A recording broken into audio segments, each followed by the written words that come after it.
big sky, big potential. In association with Mills and Reeve, this is Eastern Promise. Achieving more together. Welcome to the podcast, pumping out pure East of England positivity as we begin our new occasional series detailing the ins and outs of our region's most powerful ecosystems, starting with the Beginner's Guide to Cambridge.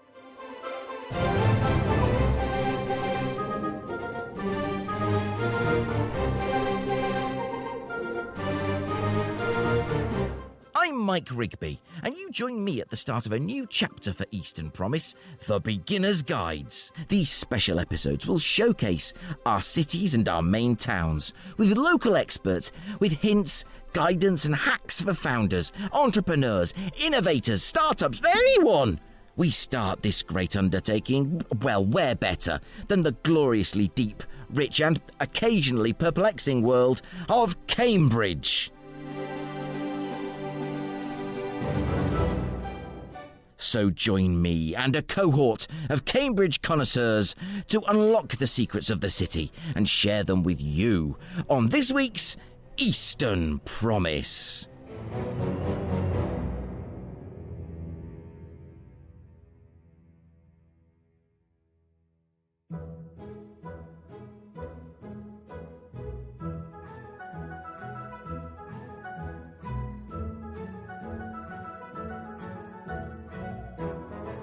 To the novice, Cambridge can seem an incredibly daunting city. This is, in no small part, due to its academic pedigree, as demonstrated by the University of Cambridge's top 5 finish in any number of global university rankings, and its production of the second highest number of Nobel Prize winners in the world, just behind Harvard. Then there's the litany of global names here, such as AstraZeneca and ARM. There's the UK's first science park, an ancient college down every side street, the biomedical campus featuring Adam Brooks Hospital, and on and on. So, if you worry the city may have a rather rarefied atmosphere, I bring good news. The Eastern Promise Beginner's Guide to Cambridge will make everything clear, and armed with the advice you're about to receive, you just may find it a lot easier to make your way here. In fact, let's hear first from Chair of AstraZeneca UK, Sean Grady. You know, people have said from time to time, you just had a brilliant onboarding strategy coming to Cambridge, to which the reply is, you flatter us by thinking there was a strategy, you know. Because actually what we did was just very Cambridge-like. We just rocked up and we just went to things and had something interesting to say. Sean Grady, Chair of AstraZeneca UK, speaking at the UK Real Estate Infrastructure and Investment Forum, better known as UK REEF 2025.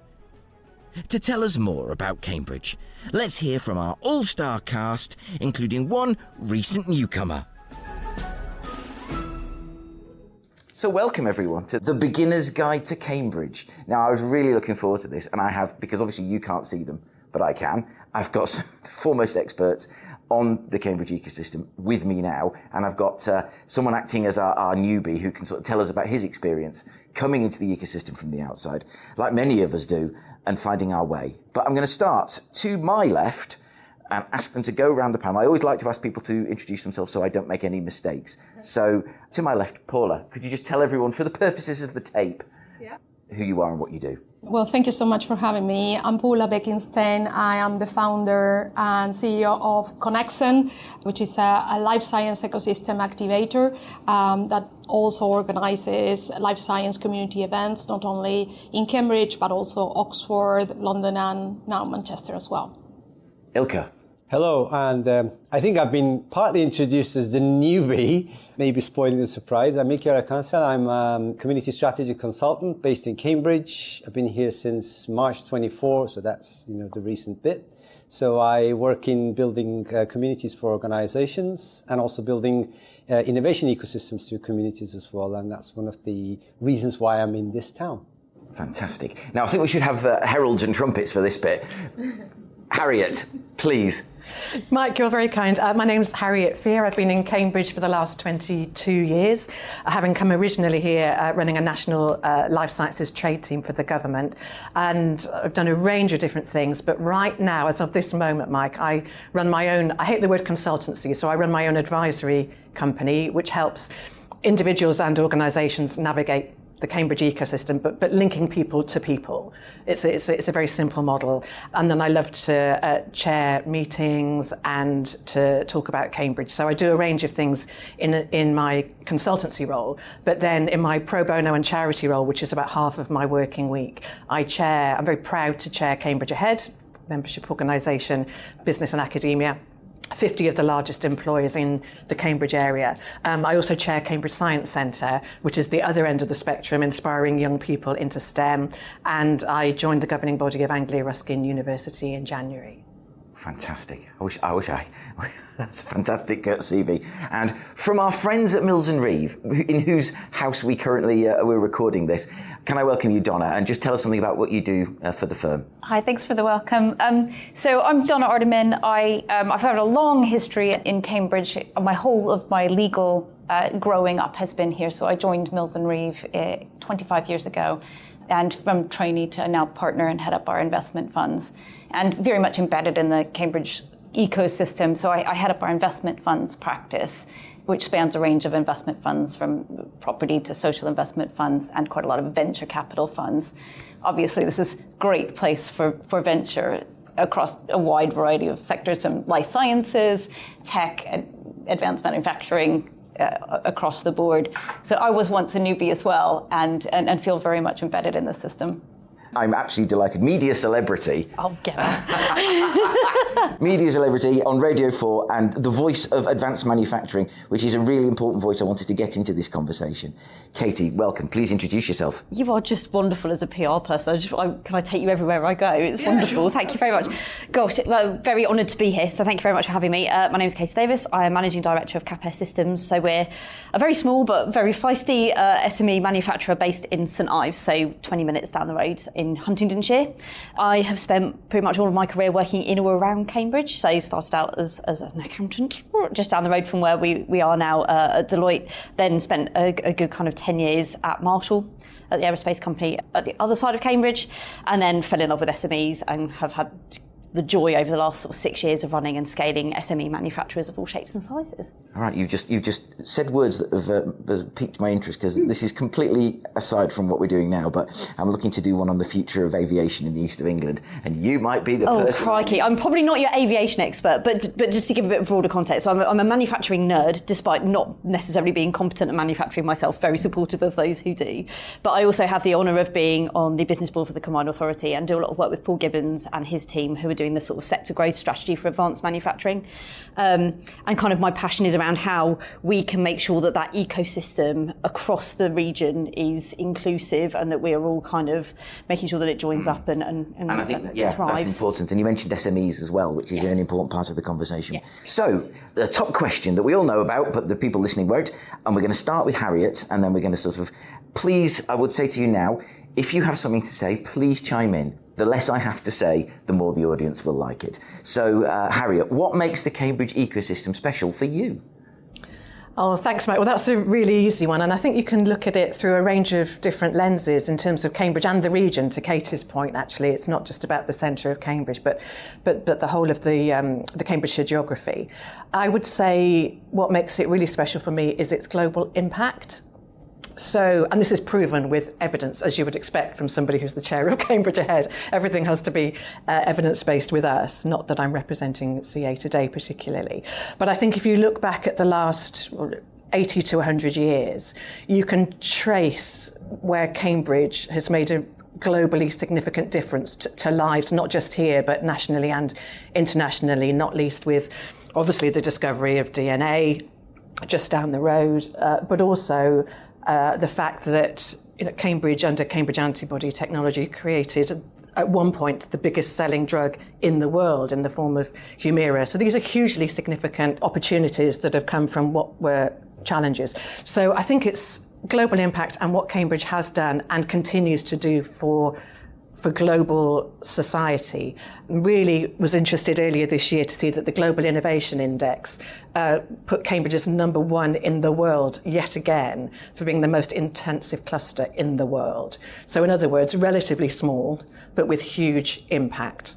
Thank you very much. Yeah, huge impact is a word that could be translated into Latin and put on the city's motto. So I'm going to move now to Katy. How about you? What makes the ecosystem special for you, especially because of you coming from the advanced manufacturing side of things rather than everyone talks about tech and pharma and life science? Absolutely. And I think it's, again, I can bore people to death with stats about manufacturing, so I will try not to do that. But, in terms of statistics around, so zooming out for a minute to Cambridgeshire and Peterborough, it's the largest employment sector we have across the region. So it employs about 20% of our residents as a sector. How that intersects with Cambridge itself is, you're starting to see some really interesting dynamics. So there is this repeat pattern of Cambridge doing the bonkers innovative bit and the really brainy stuff happening in Cambridge. And then you've got this supply chain that kind of already exists and has been there for a while for a variety of reasons, which again could be a whole other series, not that anyone would ever listen to it. But, you've got like a real kind of electronics hotbed in kind of Huntingdonshire. You've got loads of stuff happening in South Cambs. You've got manufacturing up in Ely. So you're starting to see things like CMR Surgical doing some, brainy stuff, doing, kind of inventing things in Cambridge and then using that existing ecosystem to get it manufactured kind of really locally. You then look at people like Paragraph doing great things with graphene, born out of Cambridge, academics from Cambridge, now with a base in Somersham, so up the road from St Ives from where I am, and then a manufacturing hub in Huntingdon, again using the existing ecosystem that surrounds Cambridge and its market towns to then be able to create that thing that they invented in Cambridge kind of locally. And then when you look at the other sort of pillar institutions that we've got, Cambridge is this fascinating place when it comes to kind of manufacturing thought leadership and international renown. So you've got the Welding Institute down the road, with its own interesting history about why it was founded, but doing incredible research on kind of welding of all kinds of fabrics, materials, and then you've got obviously the Institute for Manufacturing, which is part of the University of Cambridge, and you've got, obviously I have to give him a name check, but you've got Tim Minchell leading that. If you want to understand more about manufacturing, he's got a great book that's out, and I'm not on commission, but they're doing a wonderful job, again, internationally and locally, of helping manufacturers advance what they do. So constantly make sure that they are adopting new technology, it's bringing SMEs along on that journey. So, and we're so fortunate to have that right on our doorstep here in Cambridge. So it's a really crucial backbone that bolsters that intensive innovation ecosystem and actually allows it to then become reality right on the doorstep. You've kind of answered my question to you, number 5, but no, we'll find another way into that one. So Dona, please, I mean, you see all sorts of people, founders and what have you. So you look, don't look panicked. I actually no, I'm not panicked at all. I just was excited to jump in on that because I think it is the innovation ecosystem that makes it different, and there's a particular element of collaboration plus healthy competition which differentiates Cambridge. So, for example, you will find in places where there are spin-outs or there's a specific sector activity, then more of that sector activity gathers there. So if you've got a city that's producing some life sciences, it produces some more life sciences, and you've got a lot of life sciences companies. Cambridge doesn't just do that, and I think that's partially because collaboration. So yes, Cambridge University puts out some really great life sciences companies, but it also allows collaboration with other investors. It collaborates on other types of activities. And so what has built up as a community, there's a community of venture builders, there's a community of founders, there's a community of angels, there's competition for funding, there's competition for services and consultancy in a very open and collaborative environment. So when you have that combination of collaboration and competition, what you end up with is more than one sector growing. You end up with sectors collaborating, as you've just said, and you end up with a system that's friendly, competitive, and growing. That is absolutely the way I think we need to be. And it's one of the things, just to reflect before we come to Paula and then Ilker, on my own experience. I mean, one of the things I love about this city and coming into the ecosystem is the dynamism, Katy, you said that word, the can-do spirit. In other places, which I shan't name, you can often find these are the reasons why we can't. And Cambridge, I always find, there's very much a spirit of how are we going to make this happen, and let's get on with it. Let's do this thing. And I love it. And it's great to sort of bounce off that energy and reflect it out. Paula, tell me about your experience of Cambridge. I think I absolutely agree with Dona about the collaboration. It's very, very special. I have not seen this in many places around the world, and I lived in many different innovation ecosystems. The other thing that is very special and very different as well is the diversity of the city as well, and how at any company that you go and visit, you have that diversity of thought in the way things are built that can only make things very, very rich. And for me, that is very, very special. So being myself an outsider in a way, I've been here for 20 years now, I think collaboration and the ability of having this diversity of thought is very, very important for all the companies and obviously for the ecosystem. That diversity lends strength, I've always found. If you have lots of people who bluntly look like me and sound like me, then you're going to get Mike's 100 ideas. But if you have a range of voices from all sorts of experiences, and we talked earlier off mic about the less privileged parts of the city, you get a richness of thought, a richness of ideas. Ilker, can we start with you? Because I want to come on and you can sort of help me with this. Externally, there's often a perception of impenetrability, that Cambridge is a kind of a walled city, sort of Minas Tirith kind of, you can't get in, Rivendell sort of thing. It's hidden away, and you have to know the specific paths to get there. What makes the Cambridge ecosystem special to you, and whether you think there's a little bit of truth? I don't think it's the whole truth at all, but is there a little bit of truth in that, or have you found that completely to be false? Well, first of all, I'm glad that Dona's actually covered the community bit, and and also when we're with Paula, who am I to talk about community? There will be a lot of Paula love and Harriet love in this conversation, just as a disclaimer, as I'm a big fan of them. But to answer your question, so what makes it special for me is I'll try and see if I can go through the rule of threes. So there are three things that actually make Cambridge special, especially even when you come from as an outsider. One of them is the perfect size, the community. So basically, it's 150,000. That's the population, but it has the perfect sort of degrees of separation between people. You can go to London, you can network all your life, but you may not get to a lot of places. Whereas here, it's much easier to get to know people, to actually be to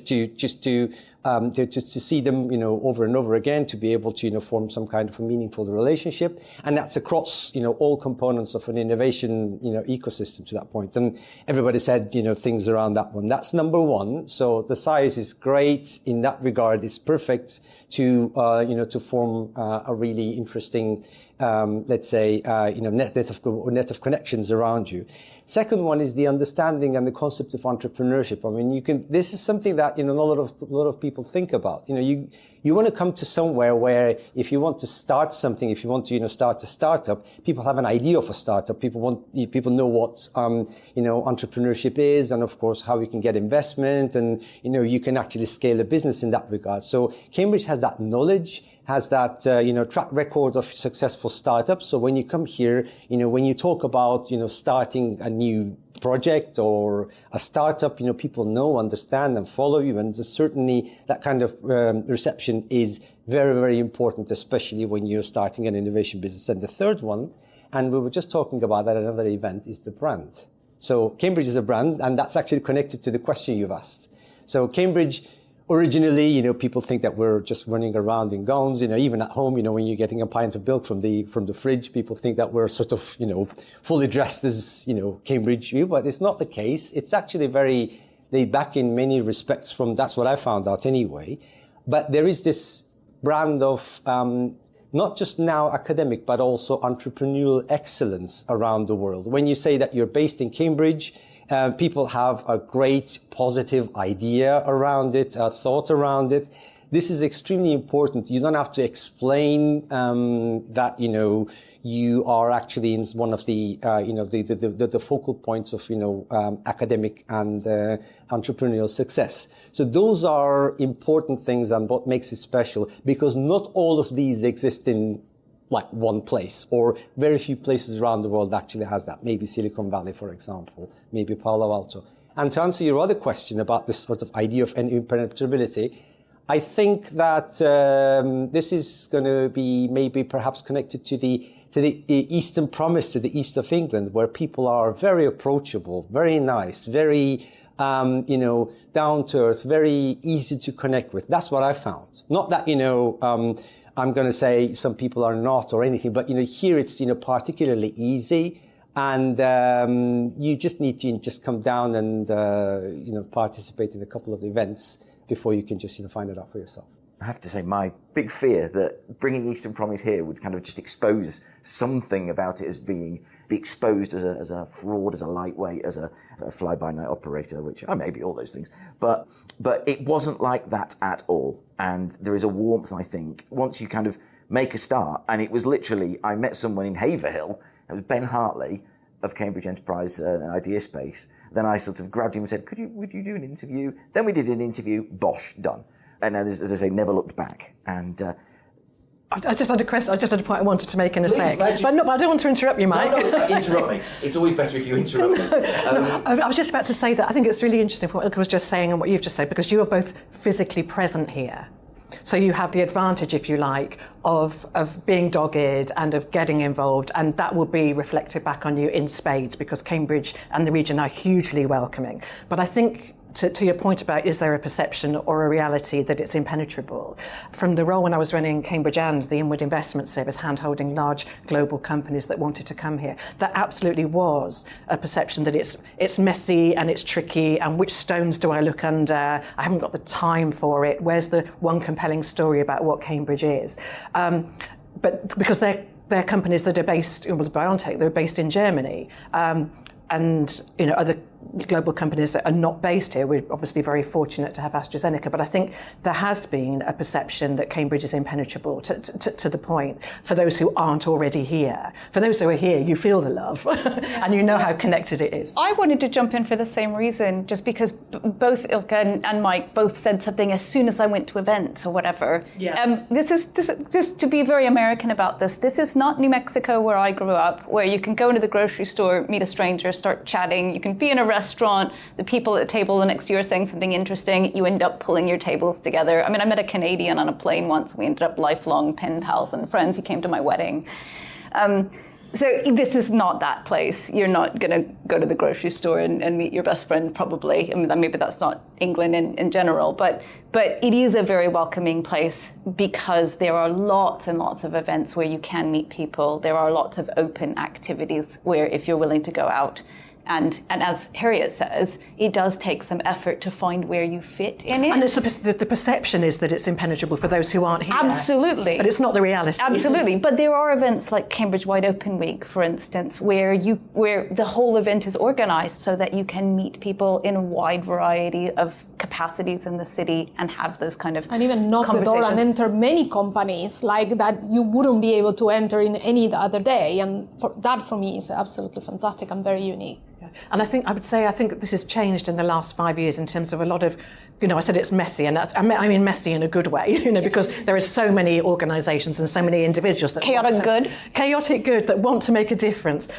But in terms of being able to dock in, I think for international individuals or companies to dock in, I think huge strides have been made in the last 5 years of a whole range of people from what I call A, B and C, so academia, business and the civic community, coming together partly to tell national government what the story of Cambridge is and how it can give back to the UK economy, and does £1 billion net per annum, but also much more joined up in being clear about how transparent and open we are. So Cambridge Wide Open Day and Week is a brilliant example. That's only been going for the last 3 years or so, but also Cambridge Tech Week, that's been the last 2 or 3 years. So I think there's a real, I think Cambridge people, and this is a massive generalisation, but in people across that A, B and C have become very conscious that we have been perceived as having high walls, and we all know that we haven't. And so there's been this collective effort across many different people with huge amounts of effort and resource, not least Innovate Cambridge now, to make a difference, to address that misunderstanding. But I think there's proof in the pudding as well. If you compare Cambridge to Oxford, Because if you compare Cambridge to Oxford, so for instance, how many, and I won't be able to give the numbers, the statistics, but how many startups are there outside the university in Cambridge? Many more in Cambridge compared to Oxford. And another example is how many businesses are founder-led. So the founders continue to be CEO, managing their businesses all the way up through Series A, Series B. And also how many service providers, venture builders are in the city acting outside the university. So if you look at the statistics there, it is an open place. It is a very open place. To add, what you just said, of course, I have my own experience as a newbie, but it might be the reason why is because, people, this city has actually got, as Harriet was saying, a bit more professional in terms of, let's say, the community that is actually sort of supporting. So in Bradfeld and Ian Hathaway, the two researchers and entrepreneurs, they actually put together a framework which I presented a few things around innovation ecosystems and communities. They talk about some components of a successful startup ecosystem, and one of them is called the instigators, the sort of people that actually open doors. People a bit like Harriet and Paula, and also because we've mentioned a few times now, Cambridge Wide Open Week, Prashant and Prashant's team. So when you go to these events, as penetrable or impenetrable Cambridge actually appears, you go and meet these people, but these people are absolute professionals in opening the doors, getting you to meet people. So this, for example, exists here, and this is perhaps what you've been saying, when you come down and then put your feet on the ground and then you go to these events, because invariably you're going to be coming across these people, and they are fantastic door openers. Maybe perhaps we don't have them in other innovation ecosystems, or they're not as, let's say, good as, door openers. It takes a little bit more time. For example, I was in Vienna a few weeks ago to try and find out a little bit more about their innovation ecosystem. People are much more reserved. Their journey is actually still in the early stages, where people are just still getting to grips with sort of, getting people to meet each other at events and that kind of thing. I'm not saying it's a good thing or a bad thing, but Cambridge is well ahead in terms of that kind of mechanism. So you come in and then you're able to sort of get to know people very, very quickly. I just wanted to say as well, on that, is that concept of the radical generosity that sometimes we speak a lot about it in CONEXEN as well. So the connectors that Ilker is mentioning, they happen to be incredibly generous with their own resources, their own knowledge about the city, and they genuinely open the doors to make things happen.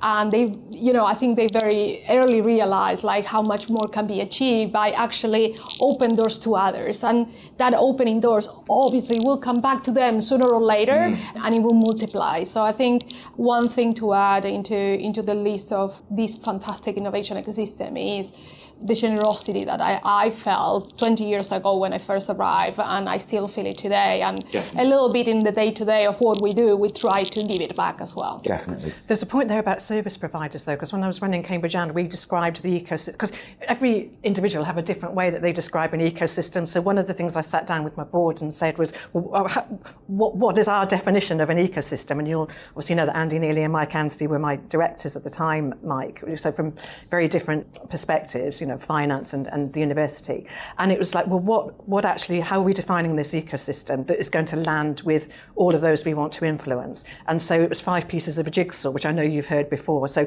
at the very base of the panel of 5 windows is the world-class science, because you don't get anywhere without the world-class science and innovation. And then the 3 pillars that come off of that, equal height and width, are the right sort of space. Secondly, in no particular order, the right sort of talent and people and the long-term talent pipeline. And third, the right financial environment with people that are hugely informed. And I always used to include in that the importance of our technical and commercial service providers, because so often I think they're overlooked to an extent because of the brilliant R&D. But when I was describing this to big companies that were seeking to come here, wrapped around that, the 5th piece of the jigsaw is the community support, which Paula's talking about. And that was what would set a light bulb off in international companies' heads. It was oh, okay, so you've got all of these different assets, but then you've got people around it that are genuinely prepared to make a difference, and organisations like Cambridge Clean Tech and Cambridge Wireless and One Nucleus and so on. You can dock into the right organisations. But I think there's also something, so there's lots of individual and lots of not-for-profit and lots of company support. But I think if you look at our really big companies like ARM, for example, at the moment, I mean, ARM is setting up an open source model. That's hugely generous. Raspberry Pi's mission, we all know. The Wellcome Sang is open publishing of data. This is all giving back to society, to my original point. Absolutely. I'm going to pick up that thread about sort of turning ideas into products with Katy now. But before I do, I just want to quickly mention something that's been sort of back in my head as we've been talking. And that is something that Sean Grady, chair of AstraZeneca UK, said at UK Reeve. I'm pleased to say I actually managed to record when we were talking about the Cambridge-Manchester partnership. And he said, there was exactly this sort of conversation, and he said, we did something that's very Cambridge, we just rocked up. And that's stuck with me ever since. We just rocked up, and that seems to me to be the golden rule of Cambridge, just rock up.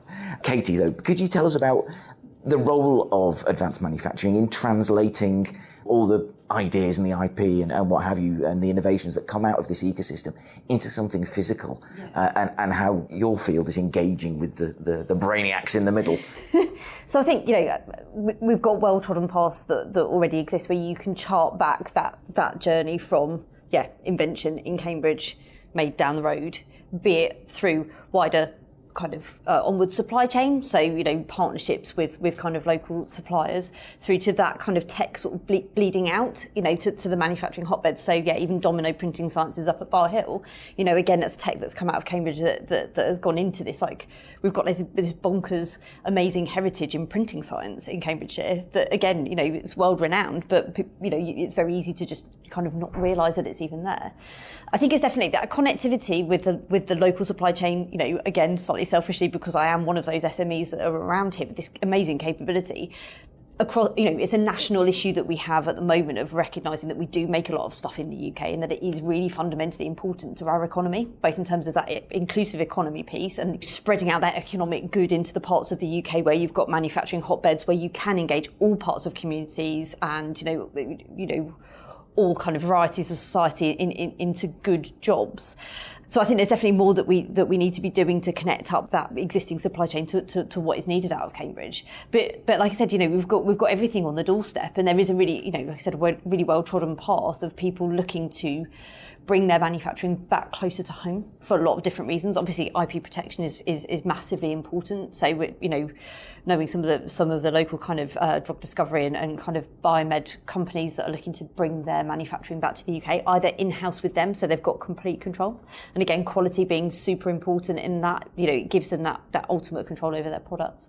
But also, where a few of our customers are dealing with kind of clean tech. It's like, if you're talking about kind of green credentials, please don't be having your stuff made in the Far East. You've got people very locally that can do that really bolster your mission and your aim. So there's such a massive hotbed at the moment, and we can really see those pathways hotting up. So we've got, again, zooming out, we even had, a Cambridge Ahead workshop in the summer, a roundtable on advanced manufacturing, and just kind of setting out what is that landscape. So you've got your big thought pieces like your TTPs, your Cambridge consultants doing that design here, but then really starting to dip into that local kind of capability to make sure that those ideas can get developed and get birthed as quickly as possible. So the ability to pop 10, 20 minutes down the road to see your, to be active in your prototyping process, that's unparalleled. That's such a massive strength to the, again, kind of, I'm being really artistic. I was thinking before I came here today, I'm going to have to be really artistic about my definition of Cambridge, just to kind of tuck in those ecosystems. But we can really start to see that, the kind of mass of that kind of gather some pace and see some really good things happening locally. Do you feel the sector is perhaps overlooked, or do you feel that it's actually just a quiet titan, so to speak? I mean, I'm the most biased person ever to ask that question. I think it's easy for people to forget that it's on the doorstep. You know, I have it all the time where I get people telling me that we don't make things in the UK, and you sort of double check yourself. You're like, a lot of life science talk, but then not enough advanced manufacturing. It's the sexy bit, isn't it? The manufacturing bit, to a lot of people, it's not the most sexy, but it's fundamental. It's foundational to the economy, and it's you know, it's really important. And we already do a lot of it. So we talk about people saying we've lost the skill set. Well, we haven't, because like I said earlier, it employs 20% of our people in Cambridge and Peterborough. So we're definitely doing it, and we're doing quite a lot of it. And in terms of GVA, it's bringing a lot into our local economy. So I think it's just a bit of a stealth hit. So it's there, it's just quietly doing its thing. Manufacturers, by definition, are not very good at talking about what they do, because we just love it, and you know, that's fine. We're not necessarily doing we need better PR. I don't know, my father-in-law's actually my father as well, they're both engineers of a sort, and they're very much of the it works. Yeah, job done. Job done. Next. Move on. Yeah. Absolutely. Can I ask a question? Always, yes.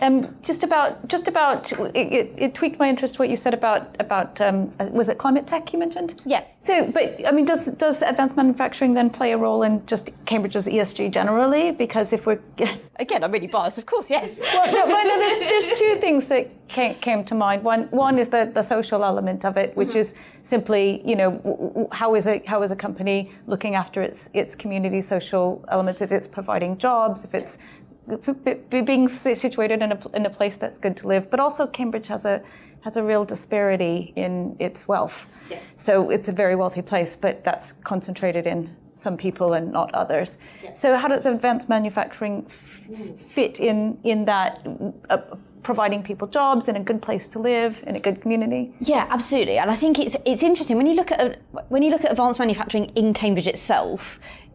You could when you look, again, I'm not a spatial planner, so I'm probably going to get people throwing their shoes at me for saying this, but, you know, when you look at the value of the space that we've got in Cambridge, it doesn't really make massive sense to start introducing, like, manufacturers into Cambridge, because it's kind of crazy.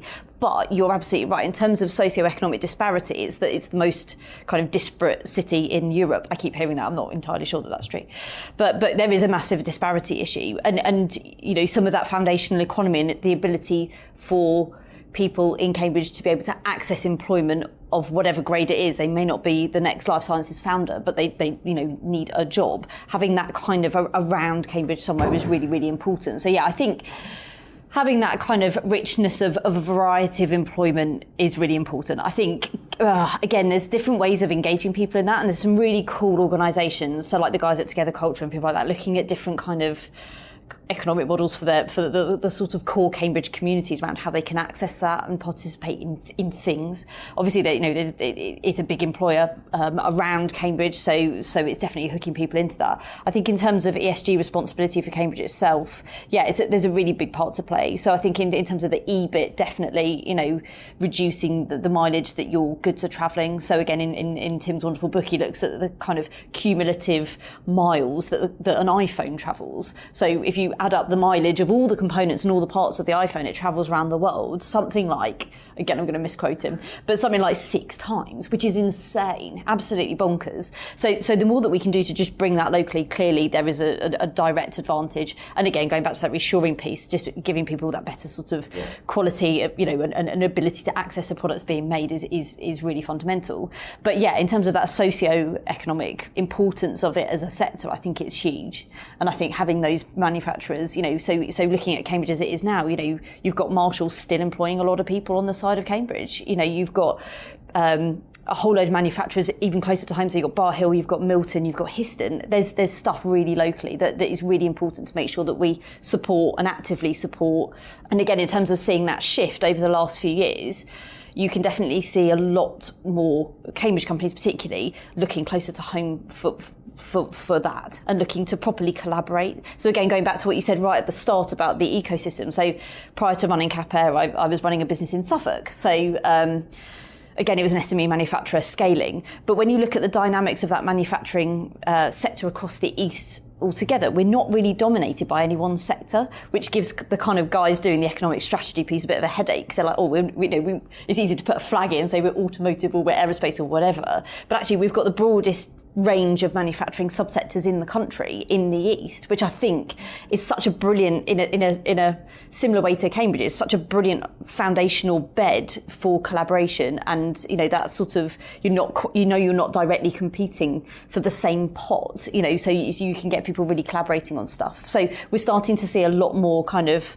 startups and kind of tech companies and biotechs and stuff looking at that local collaborative piece in a very different way to just a straightforward supply chain transactional dynamic. So it's really, really interesting. I think there's something there as well about recognising our economic growth of Cambridge, I'll use Cambridge in its broadest sense, and recognising that in the non-knowledge intensive sectors are equally growing really strongly. So as you know, Mike, at Cambridge Ahead we produce annual data out of the university from the Centre for Business Research, which is now being used by many as far better, and I'm going to intentionally say far better than the ONS data, which is quite flawed. But if you look at business in Cambridge, it's grown rapidly and far faster than the national economy, as we know. But the corporate economy has grown employment at 4.5% every year over the last 6 years. And the important distinction I wanted to make there was that if you look at the knowledge-intensive sectors, they've driven much of that at about 6.2% per annum. But the non-KI sectors growing at 3% per annum. So we have to look at the whole, and of course KI and non-KI will hopefully attract a whole range of different people from different backgrounds and different opportunity backgrounds. Absolutely. I mean, just to reflect before I come to Dona, reflect on Katy's point. I mean, it's I always think if you're talking manufacturing, like an F1 car or Concorde, or the actual finished object looks a lot sexier and a lot more exciting than the blueprints do. So the idea is only half the battle. It's actually translating that into something physical, which is why your sector is so important. But Dona, coming to another important sector, as a bit of wordplay here, I wrote down, how do founders find their feet founding in Cambridge? The tongue twister. I know, that's why I thought, can I say this? I can say this without falling over it. No, turns out not.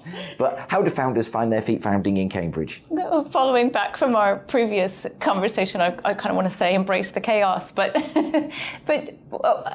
I think it's easy for founders to find their feet in Cambridge if they, first of all, go to a variety of things and meet a variety of people. And I would just like to preface and say that I think that Cambridge has a specific kind of founder, in my experience, having advised various founders from startup over the years.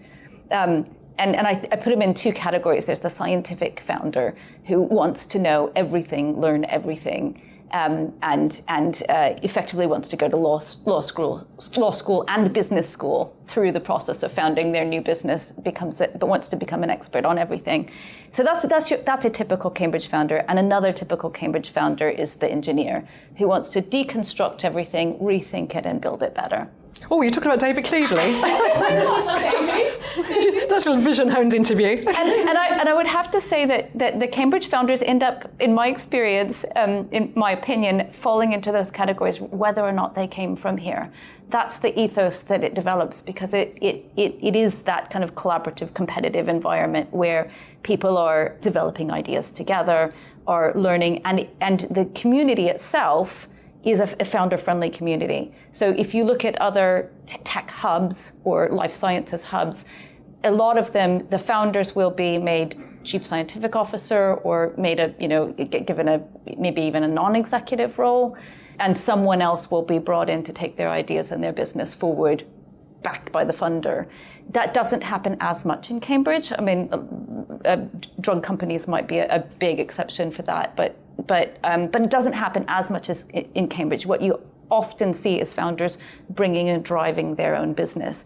So how do they find their feet here? Well, first of all, they that's why they end up becoming the scientist founder or the engineer founder, because they absolutely get stuck in. They meet people and they learn. And the community creates an environment where you can do that, because we have things like multiple angel groups, lots and lots of angel investors who not only provide cash, but provide the massively important mentoring. There are venture builders here, there are consultants here, there are community events here. All of those things provide a ecosystem where a founder can find their feet. Fantastic answer. Thank you very much. I didn't know it would be that good when I wrote the tongue twister, but you've absolutely nailed that one. So, talking about community, what a perfect moment to come to Paula. And I have to say, I know there are, with apologies to other networking groups and events, there's something about CONEXEN and what Paula does that I found particularly special. Ilker, you were so right. There's Paula love going on here.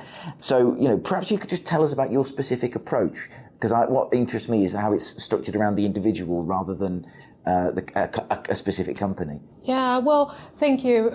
So CONEXEN was a little bit created out of frustration with the current, some of the current industry events. I was trying to build a network, and I was going to a lot of events, and the moment that people will see which company I was working for, like, you're sometimes instantly targeted, and lots of people want to talk to you, but not necessarily because of who you are or because of you might have something interesting to say, or just being curious about, what you're working on. It was pretty much what my company was and trying to sell something. And I was a bit frustrated about that. And therefore, I wanted to create a space where people will approach it with that radical generosity that Cambridge is known for, and without any hidden agendas, with curiosity about what others are working on. And so CONEXEN is a space that was born out of that, and the objective is to create that environment where sales pitches are not allowed, and people can come regardless of the company they work for, and it's a community that will be with them along way their career, regardless, again, which company they are working on, and the transition. So we, in the community, we've seen people actually coming from corporate and creating their own businesses and finding advisors, or even changing between industries from biotech into pharma or vice versa. So there's been fantastic stories. And I think a good proof that something like this was needed is that, from other cities, people started to come. When we created the Cambridge one, people from Oxford was coming to Cambridge for these events, and from London were coming to Cambridge. And I thought that, once they have their own events going on in their city, they will stop coming. But the reality is that when Manchester started coming to Cambridge for the events, and we created Manchester, we realized that people from Cambridge were going to Manchester to go to these events as well. So it's not just the local events that is really powerful in bringing people together, is that the value of connecting these incredible clusters as well, and making sure that the ethos in each event continues the same regardless of the ecosystem. I mean, again, the social vibe you get there is really quite something, because you get to meet new people. I mean, I've met people who've been on the podcast before, Tammy Dugan, for example, Tarquin Bennett-Coles, I'm name dropping like crazy here. Victoria Higgins, who was an absolute revelation, and with a bit of a sweary tint on the podcast last week. But oh no, always. She'd want you to say always. She would, wouldn't she? She'd want you to say always. Always. Oh, well, absolutely. I didn't even bleep her. So. The people you meet there and the connections you make, and I always come away fizzing ideas of what I can do next. And that's one of the things that is really interesting, what people say all the time. As a marketer, it's an absolute nightmare, because it's very difficult to speak about it. And every time people ask me about it, it's like you have to come to see it for yourself. It's really difficult to explain. And as a marketer, not being able to find those words is a nightmare for myself. But I think, it's that vibe that you're saying, and that radical generosity, and the fact that there are categories of tickets, and then once we fill that category, we don't push it anymore. So we make sure that there's really the right balance of people working in different things and in different roles and in different companies, and it's not an unbalanced 80% suppliers, service providers in the events. And that makes it very special, because that really creates a right environment for partnerships and things to actually happen. You're right. It can't be explained. It has to be lived. It has to be experienced. Just to finish before I come to Ilker, one of the things that stuck with me most from the first one I went to, out behind the hotel in that kind of posh yurt, the panel you had was very much around something useful, something practical. It was about, unfortunately, finding your feet if you'd been let go from whatever you're doing. And it was about finding the hope, sharing the hope, and the practical tips to make those next moves. Thank you, and I'll come to Ilker now, because we've all been waiting to hear. you are our newbie. You are a designated newbie because I think, and the talk you gave, we're going to mention it again, Cambridge Wide Open Week, about your experiences was absolutely marvellous, and it really stuck with me. So perhaps you tell us how you got into the ecosystem and what you learned along the way, how you made it work for you, and how you are making it work for you. Well, thanks for those kind words. I think my disadvantage was my advantage. I mean, academia is never my thing. I'm a Manchester alum, and I massively respect Cambridge as a university. But a lot of people, of course, just have this, sort of massive love and this sort of massive, let's say, they get starstruck when they're here. They just, walk. It's like the same place we work. Newton was walking, or Charles Darwin was working, kind of thing. For me, it was a big, massive, very important place, stakeholder that I had a lot of respect for. But it was just, for me, it was just university, and there was also other things. So that actually enabled that approach enables me to see Cambridge for what it is. It's not just university. There's a massive sort of life science ecosystem going on, and of course, there's a lot of other things as well.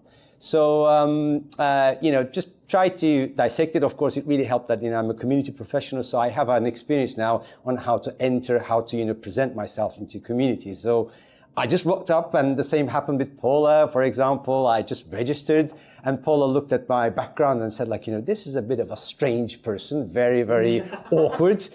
She actually reached out and said, can we have a virtual coffee for 15 minutes to get to know you about community building, also ask you a few questions.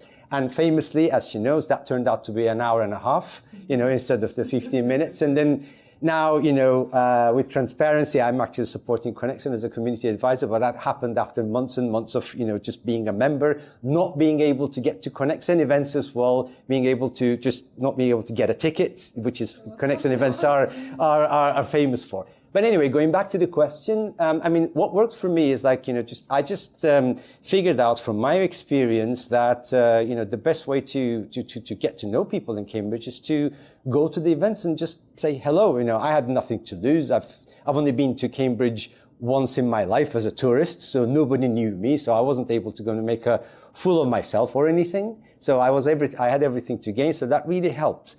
Maybe you're not going to be as radical as this, coming into this, place. Maybe you'll have a reputation that you will carry with you. And also, you will have some kind of a connection already that you want to sort of protect and safeguard and everything. And I hear you.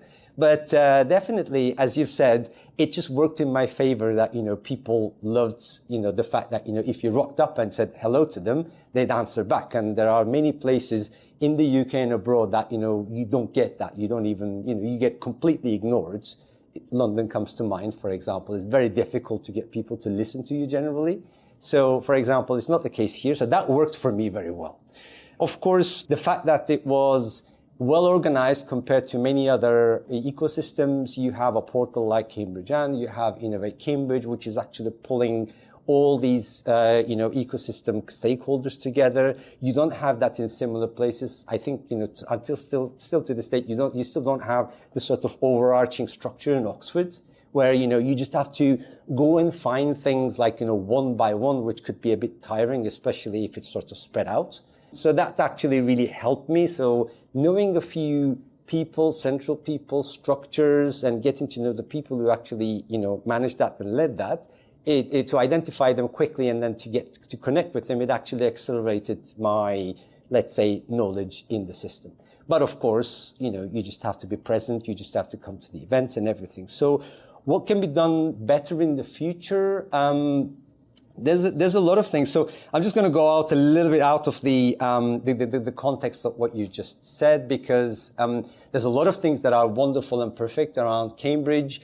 It's a very, very welcoming place, and the portals and the structures that are already available to us, like, as I've said, Cambridge and also Innovate Cambridge, that actually tell the story and also get people to understand more of what Cambridge is about.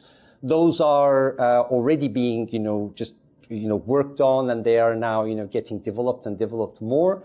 that I think needs to continue because there are so many examples in Europe and around the world around these kind of community portals. So years and years ago, there was a project in Madeira and where there was a community portal for the expats, living and working there.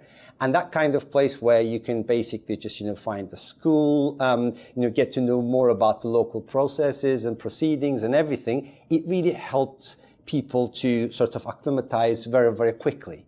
I know this is an English-speaking language, and if you speak the language, which many, many people around the world do, it's relatively easy. But still, that kind of discovery, just making it easier and easier, is actually the way to go. So for someone coming into Cambridge, and it is an international scene, as Paula is saying, so you come into this place. I'm originally from Istanbul, Turkey, and I never feel out of place in any kind of community setting because there are people from Argentina, from States, from wherever, so all kinds of, these things happen.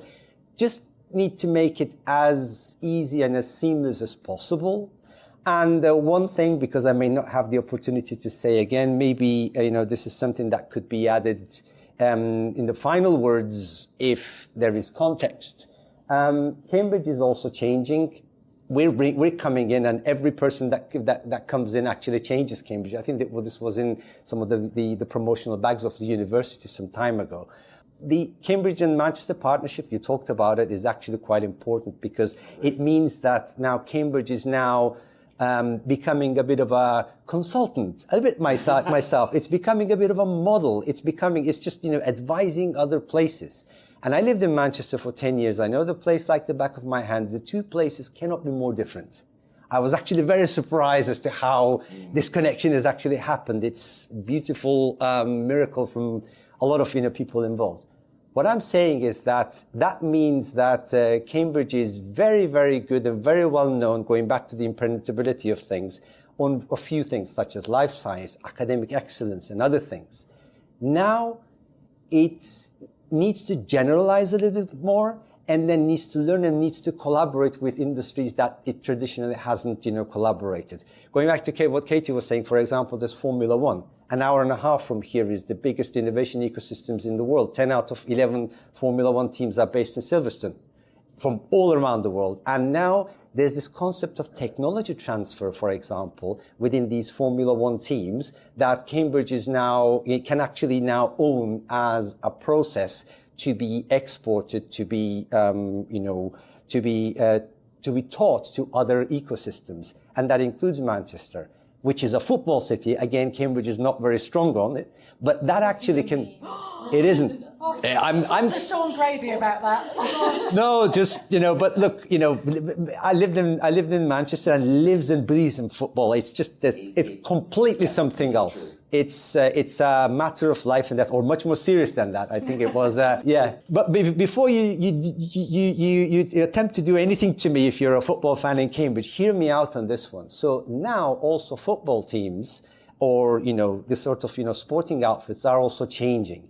For example, Paris Saint-Germain has got the first accelerated incubator in Europe or in the world in the football teams in terms of supporting sports supporting founders, and they're now investors. Liverpool, for example, is now a part of the Liverpool innovation ecosystem as an investor.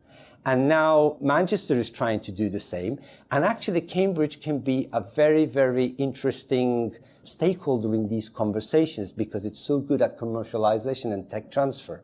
So that's what I'm saying. So this is the sort of thing that it can actually progress in the future, and that'll bring a whole raft of very interesting people, much more interesting than me, into this place. Can I just sort of, as we wind up, but what I'm going to do is just go around now and just do the closing bit, and then I can, if anyone's got any more points, I can shuffle them in as we go. So Paula, I'm going to help you escape as you need to, but because this is go on for a magnificent conversation. So, what's your one piece of advice, do or don't do, for the actually do, because let's be positive about this. One piece of advice for someone hovering on the cusp of Cambridge and wondering, ooh.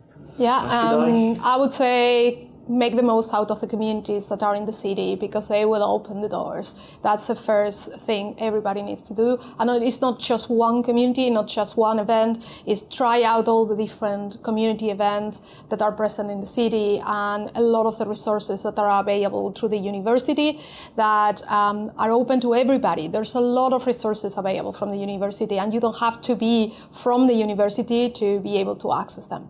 Fantastic. We'll go back to Katy now and same piece of advice.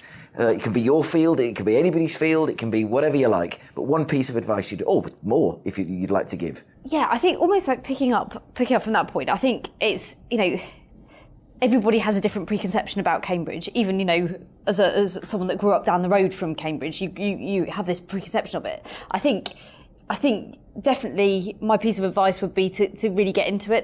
There's so much happening in this city, and it's not an enormous city. There are so many layers to it and so many capabilities, the big sexy ones all the way down to the more foundational bits, like Harriet said earlier about like the strength of professional advice, etc. I think it's like don't judge this book by its cover. There's far more richness here than maybe you appreciate. Fantastic. Dona. I'm trying really hard not to be flippant and say that the thing... I love a bit of flippancy. Whimsy is my friend. Anyone coming to Cambridge should watch for bikes. Great advice. Practical. I would say... Achievable. Yes. If for someone moving here, I would say don't delay in starting your network. Start your network immediately and cast your net wide, because it's both the way to get over that initial period that we talked about sorting your way through the chaos and finding people that are meaningful to you. But also the people that are meaningful to you are in Cambridge. It's going to be a wide variety of people. Absolutely. You just don't know. You really don't until you get to know someone, how they're going to sort of transform your network or open new doors for you. Harriet, I feel like you've... One piece of advice?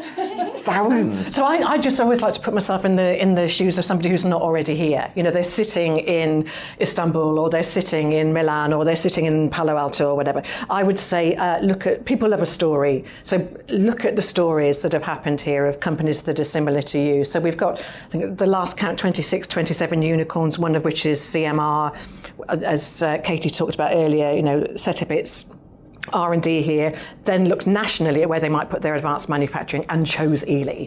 That's such a powerful point. So I think do your research, but it's not difficult if you've got some unicorns to look at, to see and find out about the stories, and then that really brings it to life, case studies and stories. Sorry, I just realised if I don't take a photo, I'll forget. And I'm useless. I always forget. So, Ilker, just one more piece of advice from you. Someone's looking to follow in your footsteps. What should they do?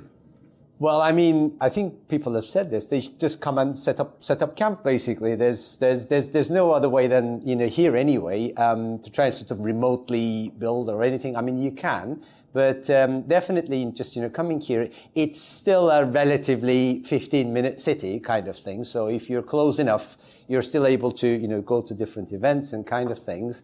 So definitely, we did talk about it. Just being here at the events is a completely different flavor from compared to what you actually see from the outside. And definitely, just come here and then start networking and just finding the people. And the portals are there; they're very well developed. Just get here is the best advice I can say.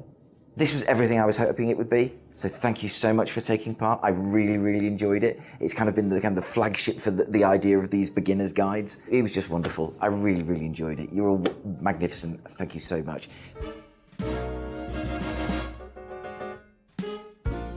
My huge thanks to Paula, Harriet, Ilker, Dona and Katy.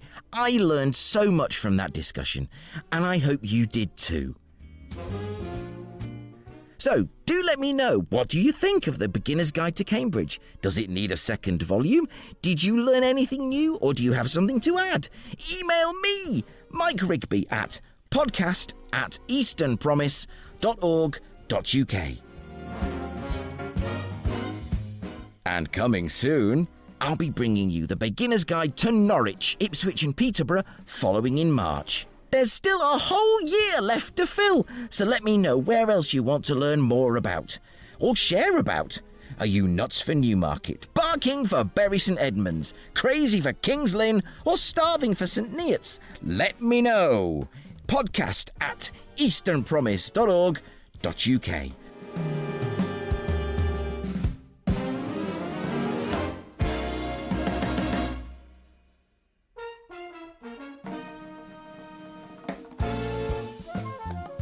And that's it, the final whistle for episode 156 of the Eastern Promise podcast.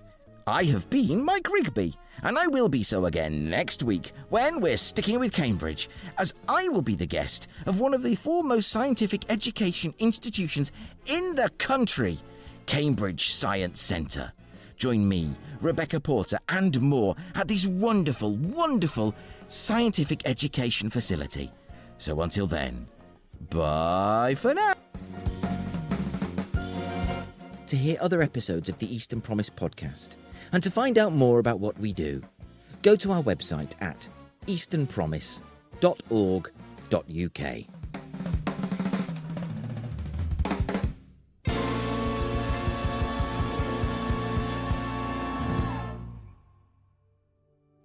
Eastern Promise is a Pudding Shed production in proud association with Mills and Reeve, achieving more together.